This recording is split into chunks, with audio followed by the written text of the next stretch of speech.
ಮಲ್ಲಿಕಾರ್ಜುನ್ ಮದರಂಗಿ ಅವರ ನಿರ್ದೇಶನದಲ್ಲಿ ಹುಲಿವೀರ ಚಿತ್ರ ಸೆಪ್ಟೆಂಬರ್ ತಿಂಗಳಲ್ಲಿ ಬಿಡುಗಡೆ ಆಗ್ತಾ ಇದೆ. ಆ ಚಿತ್ರದಲ್ಲಿ ರೂರಲ್ ಸ್ಟಾರ್ ಅಂಜನ್ ಅವರು ನಾಯಕನಾಗಿ ನಟಿಸಿದ್ದಾರೆ. ಅದೇ ರೀತಿ ರಂಗಾಯಣ್ ರಘು ಅವರು ಅವರ ಅಜ್ಜನವರಾಗಿ ನಟಿಸಿದ್ದಾರೆ. ಪ್ರಾಣೇಶ್ ಅವರು ಇನ್ನೂ ಅನೇಕ ಘಟಾನುಘಟಿ ಕಲಾವಿದರು ನಟಿಸಿರ್ತಕ್ಕಂಥ ಆ ಚಿತ್ರದಲ್ಲಿ ಮುಖ್ಯ ಖಳನಾಯಕ ಪಾತ್ರದಲ್ಲಿ ನಾನು ಅಭಿನಯಿಸಿದ್ದೀನಿ. ನಿಮ್ಮೆಲ್ಲರ ಆಶೀರ್ವಾದ ಹಾರೈಕೆ ಈ ಕಲಾವಿದನ ಮೇಲಿರಲಿ ಅಂತ ಕೇಳಿಕೊಳ್ತಾ ಒಂದು ಖಳನಾಯಕ ಡೈಲಾಗ್ ಅನ್ನ ತಮ್ಮ ಮುಂದೆ ಪ್ರಸ್ತುತಪಡಿಸ್ತಾ ಇದ್ದೀನಿ.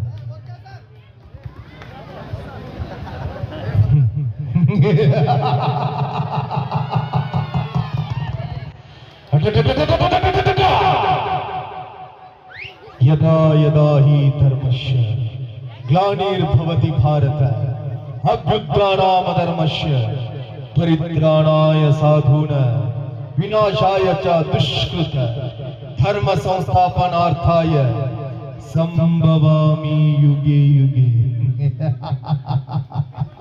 ಇದೇನಪ್ಪ ಖಳನಾಯಕನ ಬಾಯಲ್ಲಿ ಸಂಸ್ಕೃತದ ಶ್ಲೋಕ ಬರ್ತಾ ಇದೆ ಅಂತ ಆಶ್ಚರ್ಯ ಪಡ್ತಾ ಇದ್ದೀರಾ? ಇದರ ಅರ್ಥ ಏನ್ ಗೊತ್ತಾ?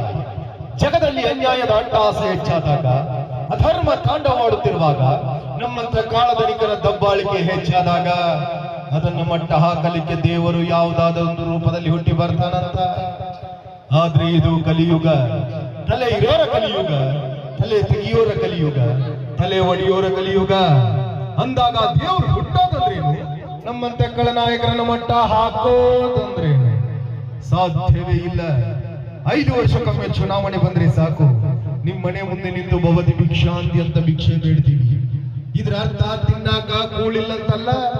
ನೀವು ನೀಡೋ ಒಂದೇ ಒಂದು ಹೋಟಿನ ಆಸೆಗಾಗಿ ಬಣ್ಣ ಬಣ್ಣದ ಮಾತುಗಳನ್ನು ಹೇಳ್ತೀವಿ, ಎಲ್ಲ ಸಲ್ಲದ ಕಥೆಗಳನ್ನು ಕಟ್ತೀವಿ, ತಿನ್ನ ಕಂಡ ಕೊಡ್ತೀವಿ, ಕುಡಿಯಾಕ ಹೆಂಡಾನು ಕೊಡ್ತೀವಿ, ಪ್ರಸಂಗ ಬಿದ್ರೆ ಮಗ್ಲಾಗ್ ಮಾಡ್ಕೊಳಕ್ ಕೊಡ್ತೀವಿ. ಹೆಂಗರ ಮಾಡಿ ಹೊಟ್ಟು ಕಿತ್ಕೊತೀವಿ. ಆಮೇಲೆ ಒಂದಲ್ಲ ಎರಡಲ್ಲ 5 ವರ್ಷ ಗುಮ್ತೀವಿ, ಗುಮ್ಮಿಸ್ಕೊಳಕದೆ. ಇದೊಂದು ರೀತಿ ರಾಜಕೀಯ ಕಿರಾತಕರ ಲೆಕ್ಕಾಚಾರ. ನಿಮಗ ಅರ್ಥ ಆಗಲ್ಲ, ಅರ್ಥ ಆದ್ರೂ ಪಕ್ಕದಲ್ಲಿರೋನಿಗೆ ಹೇಳಲ್ಲ, ಹೇಳಿದ್ರು ತಿಳ್ಕೊಳ್ಳೋ ವ್ಯವಧಾನ ಅವನಿಗಿರಲ್ಲ. ಯಾಕಂದ್ರೆ ಎಲ್ಲಾರು ಬ್ಯೂಸಿ. ನಮಗ್ ತೊಳ್ಕೊಳಕ್ ಸೌಡಿಲ್ಲ, ಇನ್ನು ಊರ್ದಲ್ಲಿ ತೊಳಿದ್ರಪ್ಪ ಅಣ್ಣವ್ರ. ನೀವು ಬದಲಾಗಲ್ಲ, ಬದಲಾಗಕ ನಮ್ಮಂತವ್ರು ಬಿಡಂಗಿಲ್ಲ. ನೀವ್ ಯಾವತ್ತಿದ್ರು ಅಲ್ಲೇ ಇರ್ಬೇಕು, ನಾವು ಇಲ್ಲೇ ಇರ್ಬೇಕು. ಇದೊಂದು ರೀತಿ ವೈಟ್ ಕಾಲರ್ ವಿಲನ್ಗಳ ಬಿಸಿನೆಸ್. ಆಫ್ಟರ್ ಆಲ್ ಒಬ್ಬ ಮನುಷ್ಯ ಭಾಗದವನು ಬೆಳಕಾಗೋದ್ರೊಳಗೆ 100 ಇದ್ದದ್ದು 200 ಆಗಬೇಕಂತ ಆಸೆ ಪಡ್ತಾನೆ. ಭೂಮಿಲಿ ಒಂದು ಬೀಜ ಬಿದ್ದರೂ ರೈತ ಮಂತೇನೆಗೆ ಆಸೆ ಪಡ್ತಾನೆ. ಇನ್ನಾವ್ ಆಸೆ ಪಡುತ್ತಪ್ಪ? ಚುನಾವಣೆಯಲ್ಲಿ ಇದ್ದೇ ಮುಸುಡಿನ ನಂಬ್ಕೊಂಡು ಓಟ್ಗೆ 500,000 ಹಂಚಿದೀವಲ್ಲ, ಹೆಂಗ ತೆಗಿಬೇಕ್ರಪ್ಪ? ಹೆಂಗ ತೆಗಿಬೇಕು? ಭೂಮಿ ಮೇಲೆ